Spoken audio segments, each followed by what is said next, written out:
خرم آپ سے شروع کرتے ہیں. سب سے پہلے یہی بتائیے گا, ہم نے دو پازیٹیو ڈیولپمنٹس دیکھی, ایک IMF سے متعلق اور ایک جو کل شرح سود کے صورت میں کمی کی صورت میں. کیا سمجھتے ہیں اس کے اثرات کیا ہوں گے, اور کیا یہ جو اسٹیبلٹی یا فی الوقت ایک اچھی ویو ہے یہ برقرار رہ پائے گی؟ جی السلام علیکم, بہت شکریہ مجھے پروگرام میں لینے کے لیے. دیکھیں میں کہوں گا 2 نہیں 3 بڑی ڈیولپمنٹس ہوئی ہیں. ایک تو آف کورس IMF کی آپ نے کہا کہ ستمبر سے آگے ہم جا رہے تھے, لیکن ستمبر میں اب میٹنگ جو ہے اناؤنس ہوئی ہے اور ہوپ فلی اس میں ہمارا جو لارجر اینڈ لانگر بڑا پروگرام ہے یہ اپروو ہو جائے گا. اس کے بعد جو بڑی ڈیولپمنٹ تھی, آپ نے دیکھا کہ انٹرسٹ ریٹس میں کٹ ہوا اور انٹرسٹ ریٹس میں مزید بھی کمی ہوگی اگلے 2 جو مانیٹری پالیسی سے آئیں گی. تیسری جو بڑی ڈیولپمنٹ ہے وہ میں یہ کہنا چاہ رہا ہوں, انٹرنیشنل آئل پرائسز ہیں جو سب سے بڑی ڈیولپمنٹ ہے, کیونکہ یہ ہمیں ہمیشہ موقع ملے ہیں, بڑے اچھے موقع ملے ہیں جس کو ہم نے زیادہ تر آف کورس ویسٹ کیا ہے. بٹ یہ تیسری بڑی ڈیولپمنٹ ہے جس میں 20% تک ابھی تک کا پورے سال کا اگر آپ آئل کا ٹرینڈ دیکھیں تو آئل جو ہے تقریباً 20% گر چکا ہے. اور اگلے سال اگلے 12 مہینے کی اگر فور کاسٹ دیکھیں جو بڑے انویسٹمنٹ بینکس بڑے ریسرچ ہاؤسز جو انٹرنیشنل چھاپتے ہیں, وہ انہوں نے کہا ہے کہ جو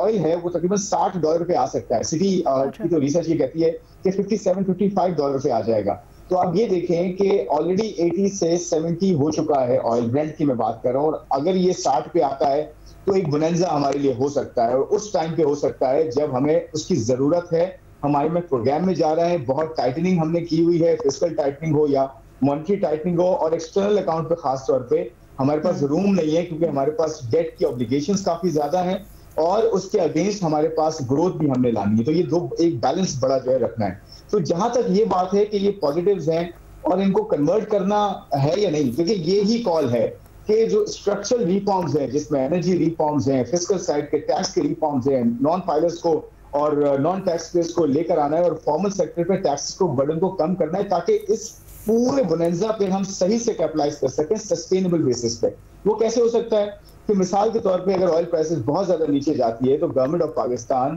اس کو سبسڈیز میں نہ بہا دے, اس کو فسکل آسٹریٹی کو مزید بہتر کرے, اپنے خرچوں کو کم کرے, ریونیوز کو اس جگہ پہ بڑھائے جہاں سے نہیں لے رہی. مثال کے طور پر بہت ریسنٹلی ریٹیل سیکٹر پہ جو ہے بات کی گئی تھی, اور ریٹیل سیکٹر کو آن بورڈ دیا جا رہا ہے, یہ بہت اچھی ڈیولپمنٹ ہے. اس کے ساتھ agriculture sector, real estate, land, یہ 3 بڑے سیکٹرز ہیں علینا جو کہ بہت بڑا پورشن ایڈ کر سکتے ہیں. اور similarly salaried class, non salaried class, corporate sector سب سے بڑی بات ہے, 40% 50% ٹیکس اس کو کم کیا جا سکتا ہے. تو at the same time tax صحیح جگہ سے لینا, خرچوں کو کنٹرول کرنا, اپنی وزارتوں کو کم کرنا, نیچرلی وہ صوبوں کو زیادہ ٹرانسفر کرنا, اور صوبوں کی لوکل گورنمنٹ میں اس کو کنورٹ کرنا ہے عام آدمی کی بہتری کے لیے, اور ساتھ ساتھ انفلیشن میں کمی, انٹرسٹ ریٹس میں کمی, جو بزنس انوائرمنٹ کو آپ کو بہتر کر سکتی ہے. انٹرنیشنل آئل پرائسز نیچے آ رہی ہیں, اس کو میرے خیال میں ضائع نہیں کرنا چاہیے. اس چیز کو کیپٹلائز کرنا چاہیے اپنے اسٹرکچر ریفارم سے, تاکہ IMF کے ہم شرائط بھی پوری کریں اور ایک اچھا آخری اور اگر کر لیتے ہیں تو آپ ہوپ فل ہیں, اگر کر لیتے ہیں تو آپ ہوپ فل ہیں, آپ کو لگتا ہے کہ عوام کے لیے بھی کچھ نہ کچھ اس سے نکل سکتا ہے, رائٹ؟ بالکل نکل سکتا ہے. دیکھیں بات یہ اگر والی بات ہے نا, تو یہ ایک پلان کی ضرورت ہے. تو پلان دینا ضروری ہے کہ جی کس کو جو بوننزا آ رہا ہے. اچھا پلان کے اوپر بھی ہم بات کرتے ہیں, بیکاز مہتاب حیدر صاحب نے کچھ روز پہلے خبر بھی دی ہے کہ کیا اسٹرکچرل ریفارمز کرنے جا رہے ہیں, کیا ارادہ رکھتے ہیں, بٹ اس کے اوپر بھی کس حد تک عمل کروا سکتے ہیں نہیں. بٹ ثنا آپ کے پاس میں آنا چاہتی ہوں, ہم بڑی دفعہ ہم نے دیکھا ہے ریفارمز کی بات ہوتی ہے اور کچھ نہ کچھ کسی حد تک ہو بھی جاتی ہیں, لیکن ہم جب اس فیز میں آتے ہیں پھر ہم اس کو سسٹین نہیں کر پاتے, پھر اس کو ہم کنٹینیو نہیں رکھ پاتے. کیا آپ کو لگتا ہے یہاں پر جہاں پر ہم آئے ہیں یہاں سے آگے ہم اس کو کنٹینیو کر سکتے ہیں؟ کتنی ہوپ فل ہیں آپ؟ جی سب سے پہلے بالکل دیکھیں, جہاں تک ریفارمز کی بات آئی ہے تو یہ بات تو ہمیں اکنالج کرنی چاہیے کہ پچھلے 1-1.5 سال میں جو ہم نے ریفارمز دیکھے ہیں اکانومی میں, جو ریفارمز لیتے ہوئے بھی ہم ڈر رہے ہوتے تھے, جس میں سب سے امپورٹنٹ ہے انرجی سیکٹر پہ ریفارمز. ہم نے دیکھا آلدو آئی نو کہ ایک عام انسان پہ اس کا امپیکٹ ہے, برڈن ہے, بجلی کے نغے بڑھتے ہوئے ہم نے دیکھے, ہم نے گیس ٹیرف ہائیک بڑھتے ہوئے دیکھا. تو یہ سارے جو ہے ایونچولی اوبویسلی ایک عام انسان پہ امپیکٹ کرتے ہیں, بٹ یہ ریفارمز اگر ٹائملی لیے گئے ہوتے تو یہ ضرورت نہیں پڑتی کہ اچانک سے ایک بڑا جمپ ہم کر رہے ہوتے انرجی سیکٹر پہ کے ٹیرفس میں. بٹ دین اگین جو کیئر ٹیکر گورنمنٹ گئی ہے, ہم نے دیکھا کہ اس وقت یہ جو ملک میں ڈیفالٹ کی باتیں آ رہی تھی, سو اس وقت کروشل تھا یہ ساری چیزیں جو ہیں ریفارمس لینا, اینڈ انشور کرنا کہ جو IMF ہم پروگرام جس کی بات کر رہے ہیں جو ایک ہمیں اس وقت 3 ارب کا بھی ملا. اگر نہ کیا ہوتا تو آج ہم شاید اس سچویشن میں بھی نہ ہوتے, شاید سچویشن زیادہ ورسن ہو سکتی تھی. سو یہاں پہلے تو یہ چیز ہمیں دیکھنی ہے کہ جو ٹائملی میجرز لینے تھے وہ پچھلے سال لیے گئے. اب جہاں تک ایک بیس سیٹ ہو چکا ہے, جہاں تک اگر ہم بات کریں انہی ریفارمز کی جس میں بجلی کے یہ جو بیس ٹیرف وغیرہ میجر ریفارمز پچھلے سال ہو چکے ہیں. اب انشور کرنا ہے کہ جو نئے پروگرام کی بات ہو رہی ہے اس میں جو ابھی تک یہ دیکھنا ہوگا کہ ہمارے پاس کیا ٹارگیٹس ہمیں ملتے ہیں, کہ اوبویسلی ایک لمبا پروگرام ہے اور اس کے ساتھ جو ٹارگیٹس ایک ہمیشہ ایک ہائپ ہوتا ہے کریٹ کے ہائپ کہ آئی ایم ایف کے ساتھ جو ہے اسٹرنجنٹ ٹارگیٹس آتے ہیں. تو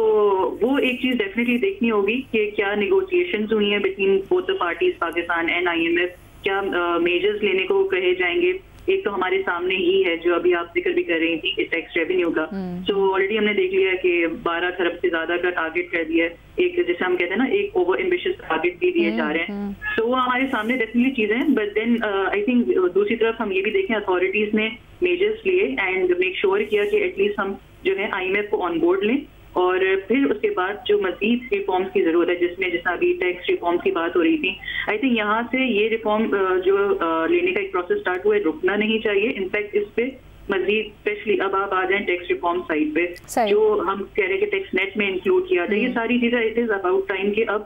جو برڈن ہے صرف سیلری کلاس یا وہ کلاس جو آلریڈی ٹیکس نیٹ میں ہے اس سے ہٹا کے اس پارٹ پہ لایا جائے اکانومی پہ جو کہ ان ٹیکس ہے, لیس ٹیکس ان ٹیکس جو ہمیشہ ہم ایک بات کرتے آ رہے ہیں. آئی تھنک اس پہ اب ایگزیکیوشن کا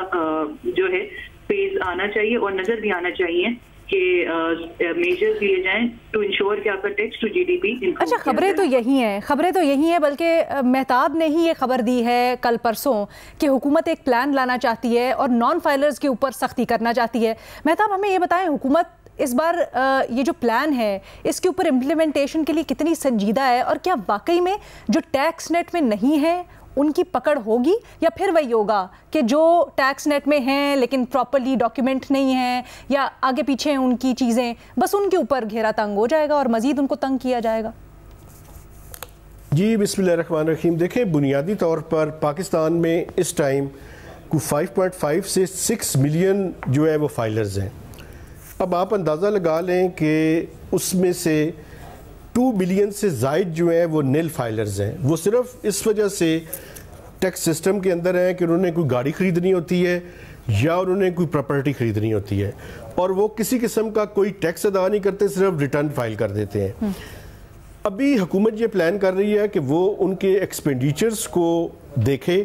اور جتنا ایک معلومات کے نام سے ایف بی آر کے پاس ڈیٹا سیٹ موجود ہے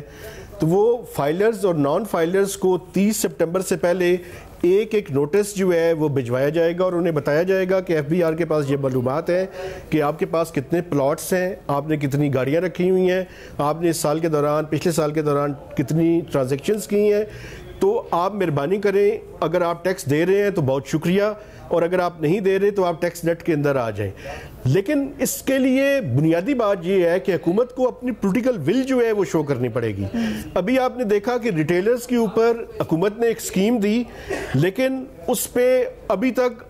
5 یا 6 لاکھ روپے وہ ٹیکس آیا ہے, 50 ارب روپے کا ٹارگٹ ہے. حکومت ابھی بھی اب یہ تجاویز لے کے جا رہی ہے کہ جو نان فائلرز ہیں یا نیل فائلرز ہیں ان کے اکاؤنٹس کو جو ہے وہ فریز کر دیا جائے, بین کر دیا جائے کہ وہ کسی قسم کا پلاٹ یا گاڑی نہ خرید سکیں,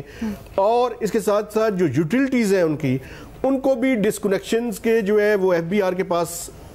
پاورز آ جائیں کہ وہ متعلقہ اداروں کو کہیں کہ ان لوگوں کی جو یوٹیلٹیز ہیں ان کو ڈسکنیکٹ کر دیں. لیکن اس کے لیے ایک پولیٹیکل ول چاہیے. کیا حکومت کے پاس وہ پولیٹیکل ول موجود ہے؟ ابھی ایک اور بھی تجویز ہے, وہ تجویز یہ ہے کچھ ٹیکسیشن کے میجرز بھی مزید لینے ہیں. ود ہولڈنگ ٹیکسز کے ریٹس میں اضافہ کرنا چاہتے ہیں. جی ایس ٹی جو ریڈیوسڈ ریٹس ہیں, فار انسٹنس ٹریکٹر کے اوپر 10% جی ایس ٹی ہے, وہ تجویز ہے کہ اس کو سٹینڈرڈ ریٹ 18% پہ کر دیا جائے. اب دیکھنا یہ ہے کہ اس کے لیے ایک منی بل لانا پڑے گا حکومت کو, یہ پاورز لینے کے لیے بھی اور ٹیکسیشن میجرز کے لیے بھی, یا آرڈیننس لا سکتے ہیں. تو یہ وہ چیزیں ہیں جو حکومت کو اپنی پولیٹیکل ول کو کرنا پڑے گا. اور اس کے ساتھ ساتھ ایگریکلچر انکم ٹیکس جو پروونشل سبجیکٹ ہے اس کے لیے بھی بڑا ضروری ہے کہ وہاں پہ